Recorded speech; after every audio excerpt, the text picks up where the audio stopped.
আমার সাথে ওসব করতে হবে, অনেক মজা পাবে আমার দেখে। সামনে সোফায় বসে থাকা ভদ্র মহিলার মুখে সব কথা শুনে মুন্না প্রচন্ড অবাক হয়ে গেল। লাল শাড়ি আর হাতাকাটা ব্লাউজে মহিলার রূপ দেখে কেউ বলবে না তার বয়স কম করে 40 হতে পারে, এখনো যেন 88 কিংবা 86। আমি নিজ থেকে তোমাকে আমার সাথে করতে দিচ্ছি, এতে বাবার কি আছে? তোমার মতো যে কোনো ছেলেই আমার অফার লুফে নিবে। মুন্না দাঁড়িয়ে বলল, কিন্তু আপনি তো পত্রিকায় বিজ্ঞাপন দিয়েছেন চাকরির জন্য, আর সে বিজ্ঞাপন দেখেই আমি আজকে এখানে আসলাম। প্রথমে কিছুটা ডাউট হয়েছিল, কারণ কখনো কোনো চাকরির ইন্টারভিউ কখনো বাসায় হয় না। মহিলাটি হাসতে হাসতে বলল, আমি তোমাকে চাকরির কথাই তো বলছি, আপনি আমাকে আপনার সাথে নোংরা কাজ করতে বলছেন, এটা কিভাবে চাকরি হলো? দেখো, তুমি প্রতি সপ্তাহে আমাকে 5 দিন সময় দেবে, দিন মানে রাতের কথা বলছি। তোমার বেতন হবে 50,000 টাকা, এছাড়া ভালো পারফরমেন্সে বোনাস তো আছেই। মহিলার ঠোঁটের কাজ আর চোখের চাহনি দেখে বোঝা যাচ্ছে প্রচন্ড রকম উৎসুক হয়ে আছেন যে কোনো পুরুষের ছোঁয়া পেতে। কিন্তু মুন্না কি যেন ভেবে কি যেন বলতে গিয়ে আবারও বের হয়ে গেল বাসা থেকে। বাসার নিচে এসে ভাবতে লাগলো, এরকম একজন বড়লোক বাড়িতে এই মহিলা কি একা থাকেন? পুরো বাড়িতে আমি আর কাউকে দেখলাম না, শুধুমাত্র একটা কাজের মহিলা। কিন্তু এই মহিলা চাকরির জন্য বিজ্ঞাপন দিয়ে আমাকে এসব কথা বললো কেন? আর এই কাজের জন্য 50,000 টাকা বেতন অফার করলো। মুন্নার মাথায় কিছুই আসছে না। পরদিন একটা রেস্টুরেন্টে মুন্না দেখা করলো তানিয়ার সাথে। তুমি কি এখনো কোনো চাকরি পাচ্ছ না? তোমার কথাটা আমি কি করে বাসায় বলবো বলো তো?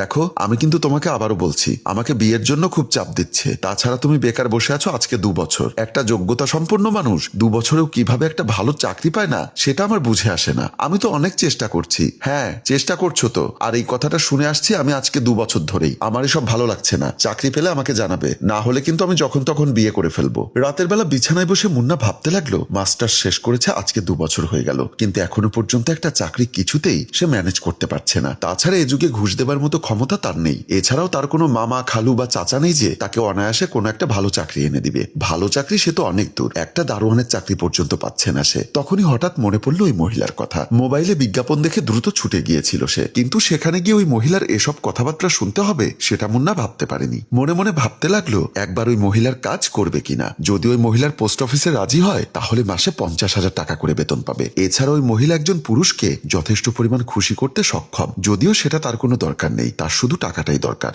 2 দিন পর মিস শায়লা তাড়াহুড়ো করে বের হয়ে যাচ্ছিল কক্সবাজারের উদ্দেশ্যে। ঠিক এমন সময় ঘরে এলো মুন্না। সেদিন ওনাকে শাড়ি আর হাতাকাটা ব্লাউজে দেখে মনে হয়েছিল যেন যে কোনো পুরুষের ভোগ বিলাসের জন্য সর্বদা প্রস্তুত অতীব সুন্দরী একজন সেবিকা। আর আজকে ওয়েস্টার্ন পোশাকে তাকে আগুনের মতো লাগছে। মুন্না পা থেকে মাথা পর্যন্ত দেখে বিমোহিত হয়ে গেল। কি ব্যাপার, তুমি তো দেখি আবার এসে হাজির হয়েছো। তুমি তো আমার অফারে রাজি ছিলে না। আমি রাজি, আমি সবকিছু করতে রাজি। মুন্নার উত্তর শুনে মহিলার মুখে একটু হাসি দেখা দিল। তারপর তিনি কিছু ইনস্ট্রাকশন দিতে লাগলেন। মুন্না প্রথমে টাকার জন্য রাজি হলেও এখন কেমন যেন এই মহিলাকে পেতে ইচ্ছা করছে। বারবার মনে হচ্ছে এখন একটু ছুঁয়ে দেখতে পারলে মন্দ হতো না। ঠিক আছে, তাহলে আমি কক্সবাজার যাচ্ছি ব্যবসার কাজে, 2 দিন পরে আসবো। তুমি অবশ্যই পরশুদিন রাতে চলে আসবে, ঠিক 12টা। আর হ্যাঁ, অবশ্যই ওই প্যাকেটটা আনতে ভুলবে না যেন। I like strawberry, mind it. বলেই মহিলাটা মুন্নার মনে দোলা দিয়ে চলে গেল। 2 দিন পর যখন ঘড়িতে ঠিক রাত 12টা বাজে, মুন্না ওই মহিলার বাড়ির গেটের সামনে এসে দাঁড়ালো। তারপর তার গার্লফ্রেন্ড তানিয়াকে ফোন করে বলল, হ্যালো, হ্যাঁ বলো, এত রাতে কেন ফোন করেছো? তাছাড়া আমি তো তোমাকে বলেছিলাম চাকরি পেলেই আমাকে ফোন করবে,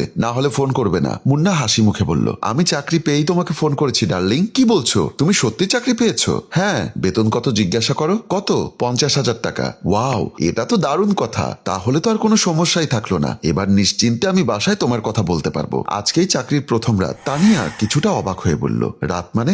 মানুষ বলে চাকরির প্রথম দিন, আর তুমি বলছো রাত? কারণ হচ্ছে আমার চাকরিটা রাতে। আর হ্যাঁ, সপ্তাহে মাত্র 5 দিন, মানে 5 রাত। তুমি কি সব বলছো? আর কি চাকরি পেয়েছো সেটা তো কিছুই আমি বুঝতে পারছি না। আমাকে কি একটু খুলে বলবে? আমি এখন কিছুই তোমাকে বলতে পারছি না, আগে কাজ শেষ করে তারপর বলছি। এখন রাখছি, টাটা। ওদিকে নিজের বেডরুমে একটা রঙিন আকর্ষক সুন্দর রাতের পোশাক পরে মিস শায়লা অপেক্ষা করছে মুন্নার জন্য। আর নিজে নিজে বলল, আজকে যদি সে আসে এমন ভাবে ছিঁড়ে খাবো না, আমার অনেক দিনের ক্ষুধা। কথাগুলো ভাবতে ভাবতে মুন্নার আগমন হলো। হাই হ্যান্ডসাম, এসে গেছো? তোমার জন্যই তো অপেক্ষা করছি, তোমার জন্যই এত আয়োজন। মুন্না আশপাশটা ভালো করে তাকিয়ে দেখলো সবকিছু সুন্দর করে সাজানো। তারপর বলল, বাহ, খুব সুন্দর করে সাজিয়েছেন তো। হ্যাঁ, এবার চলো ডিনারটা করে নেবে, তারপর তোমার কাজ শুরু, আমাকে খুশি করার কাজ।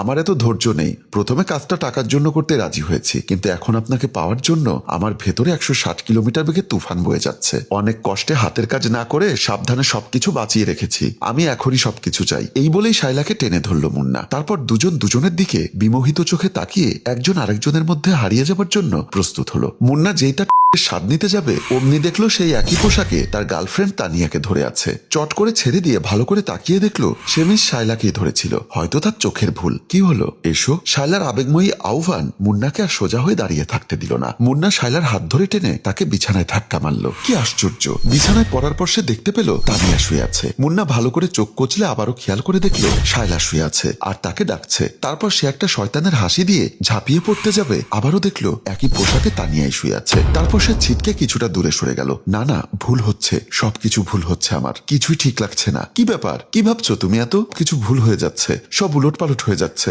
আমি যাই। কথাটা বলেই ঘর থেকে বের হয়ে গেল। মেইন দরজা খুলে বেরিয়ে যাবে এমন সময় দেখলো তানিয়া দাঁড়িয়ে আছে। মুন্না প্রচন্ড অবাক হয়ে বলল, তুমি এখানে কি করছো? তুমি এখানে কিভাবে এলে? তানিয়া তাকে একটা চড় মেরে বলল, তোমার সাহস তো কম না? তুমি আমার সাথে রিলেশন করো, আমাকে বিয়ের স্বপ্ন দেখাও, আমাকে এতদিন বসিয়ে রেখেছো বিয়ে না করে, আমিও তোমার অপেক্ষায় দিন কাটাচ্ছি, আর তুমি এখানে এসব করতে আসো? ছি, তোমার এত অধঃপতন দেখে আমি অবাক হয়ে গেলাম। বিশ্বাস করো, আমি এক্ষুনি চলে যাচ্ছিলাম, আমি এসব নোংরা কাজ করতে পারবো না। আমি শুধু তোমাকে ভালোবাসি, আমি বুঝতে পেরেছি, আমি শুধু টাকার জন্য রাজি হয়েছিলাম। তানিয়া আর একটা চড় মেরে বলল, আবার মিথ্যা কথা বলছো? সত্যি করে বলো তো, তুমি শুধু টাকার জন্য রাজি হয়েছো? তুমি কি শাইলা ম্যাডামের দিকে ভালো করে তাকাওনি? তুমি কি তার ঠোঁটের স্বাদ নিতে চাওনি? তুমি কি তাকে একবার জড়িয়ে ধরে সুখের সাগরে ভাসতে চাওনি? মুন্না চোখের জল ছেড়ে বলল, সব কথা সত্য, তুমি ঠিক বলেছো, আমি অবশ্যই চেয়েছি, প্রথমে টাকার জন্য রাজি হয়েছি, কিন্তু পরে ওই মহিলার আবেদনময় আহ্বান আমাকে পাগল করে দিয়েছিল, তাই আমি বিছানা পর্যন্ত চলে গিয়েছিলাম। কিন্তু বিশ্বাস করো, আমি বারবার তার মধ্যে তোমাকে দেখতে পাচ্ছিলাম, তাই আমার বিরুদ্ধ জাগ্রত হলে আমি বুঝতে পারলাম আমি শুধু তোমাকেই ভালোবাসি। তাই আমি এই কাজ কিছুতেই ওনার সাথে করতে পারবো না বলে ছুটে পালিয়ে যাচ্ছিলাম। এমন সময় বেডরুম থেকে জোরে জোরে হাসির শব্দ আসলো। তানিয়া বলল, তাড়াতাড়ি ভেতরে যাও, না হলে কিন্তু মুশকিল হবে।